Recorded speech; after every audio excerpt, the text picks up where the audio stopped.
This is Terrence Andre Banks with Information Age Financial Solutions, coming to you with an article I read from Mish Talk. It's been a while since I've been on the site, but they had a really good title. Serious mortgage delinquency soared to a 10-year high. As you know, real estate is an extremely important part of everyone's existence. And as it continues to change, and so many people have been laid off or in forbearance, or people actually the tenant who are tenants who actually been evicted, it's always a good idea to keep abreast of this because it's just how we exist and everyone needs a roof over their heads. So let's dive right into the article. I'm going to put a link inside the description. Serious mortgage delinquency soared to a 10-year high. Black Knight mortgage monitors show serious delinquencies soar. Total delinquencies improve. Okay, so let's kind of dive right in. Early stage mortgage delinquencies improved in July, but serious delinquencies are another matter. Good news and the bad news. The Black Knight mortgage monitor for July has been a bit of good news and bad. The good news, mortgage delinquencies continued to improve in July, falling 9% from June, with more than 340,000 fewer past due mortgages in the month prior. Early stage delinquencies 30 days past due have fallen below their pre-pandemic norms. This is a good sign that, at least for the time being, the inflow of new COVID-19 related delinquencies have subsided. Though foreclosure starts ticked up slightly for the month, COVID-19 foreclosure moratoriums are keeping both foreclosure starts and completions at record lows. Driven by record low mortgage interest rates, prepayment activity edged slightly higher in July, hitting its highest point since early 2004. Now here comes the bad news.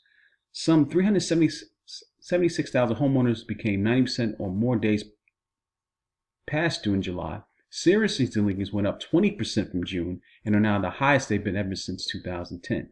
In total, serious delinquencies are now 1.8 million over pre-pandemic levels. Okay, now here is the forbearance plan. Black Knight puts them in.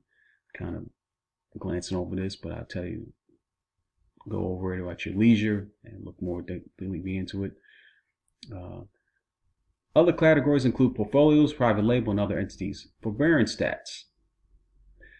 According to the Black Knight's McDash Flash Data Center, the number of mortgages in active forbearance remained flat over the past week, with a 15,000 reduction amongst GSE mortgages, offset by a 5K raise in FHA forbearance and a 10K increase among portfolios PLS held loans.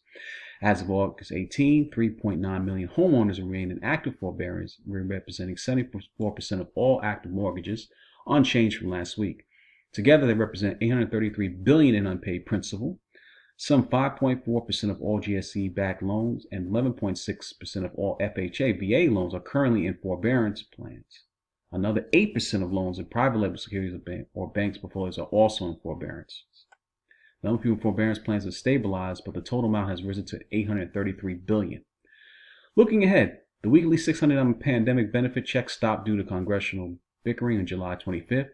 We are now in the fourth week of missed weekly checks. This will send the delinquency and forbearance number higher at some point. For discussion of the latest unemployment claims and those collecting pandemic benefits, please see unemployment claims are back above 1 million mark. Also note the IRS projects millions of jobs will vanish for years. Wow. Okay. Something you might want to click on to there. And they got a number of different people making comments. Short article, definitely one to pay your attention to. Look at the charts a little bit more frequently. I should say more frequently, yeah. Look at the charts that they have here a little bit more in depth. Then you can see a little bit, and I'm just kind of glancing over it. But again, I put the link inside the description so you can take a look at it at your leisure. If this video has been any value to you, please subscribe, leave some comments, hit the like button. And until my next video, I'm out.